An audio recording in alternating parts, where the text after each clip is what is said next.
Hi everybody. I just got out of court for the day. I was supposed to go live at 5:30. It's now 6:10 local time here in New York. It's already a little bit dark, but we just got out. So I'm going to give a really quick update.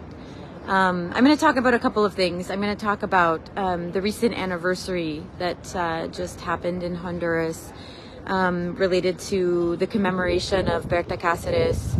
And then I'm going to talk a little bit about what's going on right now in the trial and just like all of the things that are happening.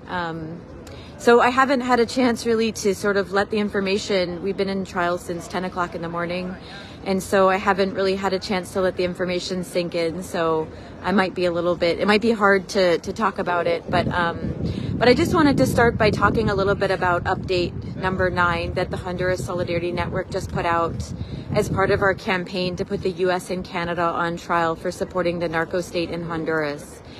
Update number 9 was in reference to some testimony that came out last week in court regarding 2 US trained military officials that were high level that were named by one witness about how they supported drug trafficking in Honduras by providing intelligence information to drug traffickers that allowed them to basically traffic drugs, including the group of people that worked alongside Juan Orlando Hernandez and the other drug traffickers that are charged as part of the same conspiracy.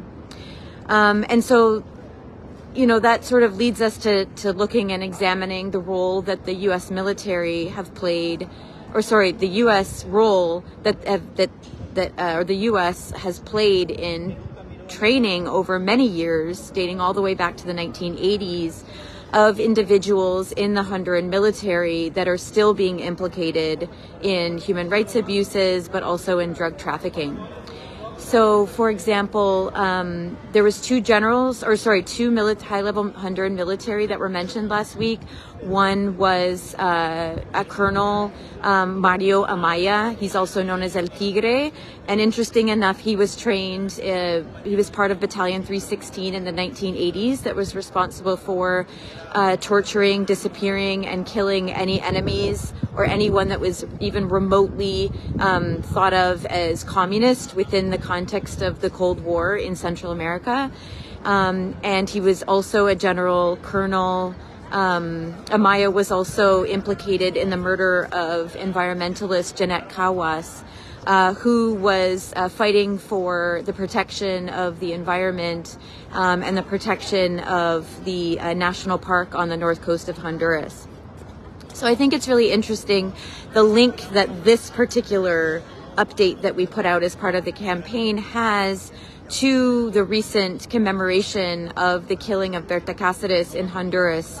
Berta Cáceres was somebody that was extremely special obviously to her family, obviously to COPIN, the organization that she helped to co-found in the 1990s, but she was also somebody that was very, very special to the Honduran social movement and to all the movements that worked with her in other parts of the world.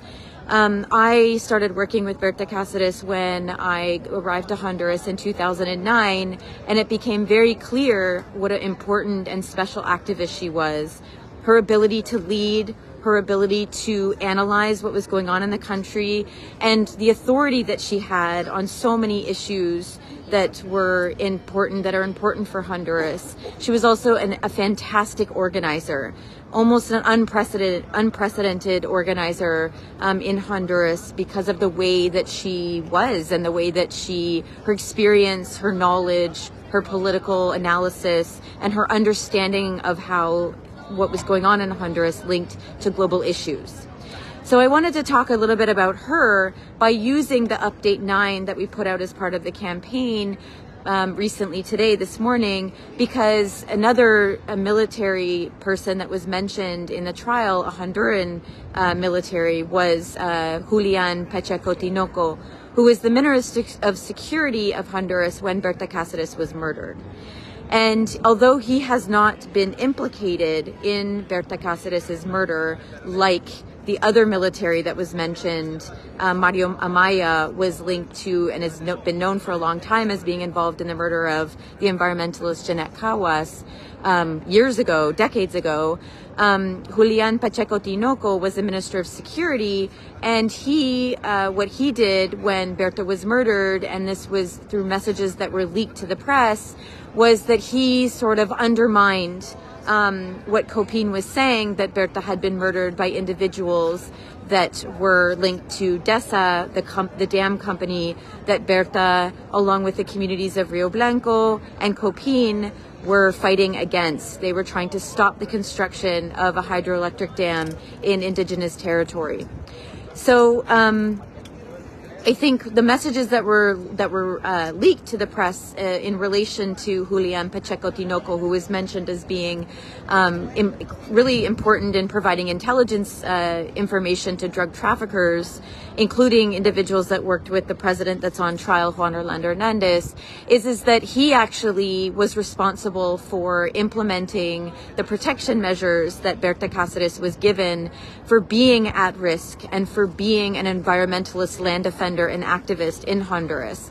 And he basically made comments saying that Copin were moochers, that they hide behind NGOs, and basically, this was basically defaming and sort of undermining what Copin was saying in the wake of, or in the occurrence of, Berta Cáceres' murder.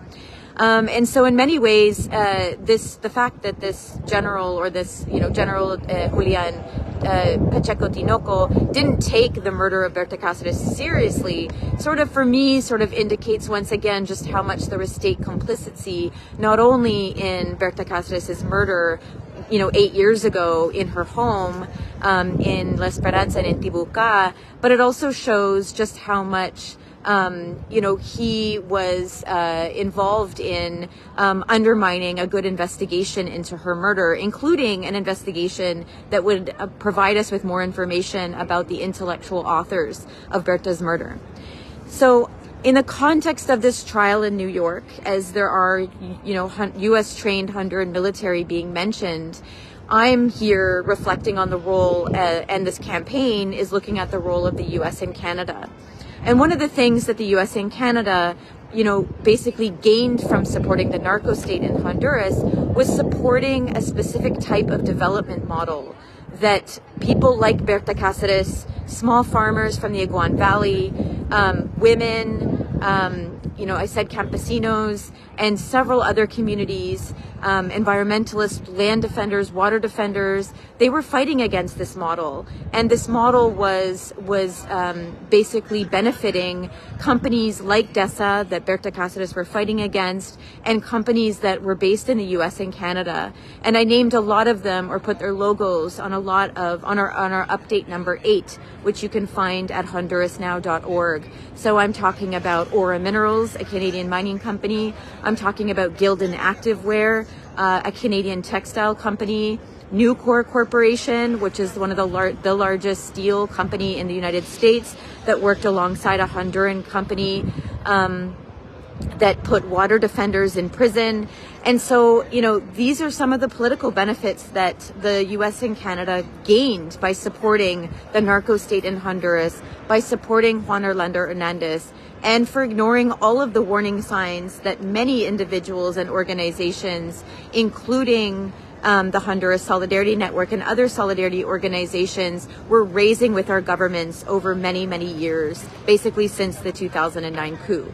So I encourage people to read our update number 9 and our update number 8, which is on hondurasnow.org, and we just put the link in the chat for you, so please check that out. And there's a lot more information that will be coming out about the economic benefits that our governments and companies based in the United States and Canada gained from our government supporting the narco state. So now I just wanted to really give you an update about what's been going on in the trial today. Today was a very exhausting day, but it was also a really mind-blowing day. And the reason is because the government announced that they would rest their case, The very last witness that they brought in was an arms expert. It was an individual that provided background on all the weapons, the heavy weapons and the machine guns that Juan Orlando Hernandez and his co-conspirators used to traffic cocaine into the United States, which speaks to charge number 3 and I think 2 that Juan Orlando Hernandez is accused of in this case. And then after that witness, the government rested their case.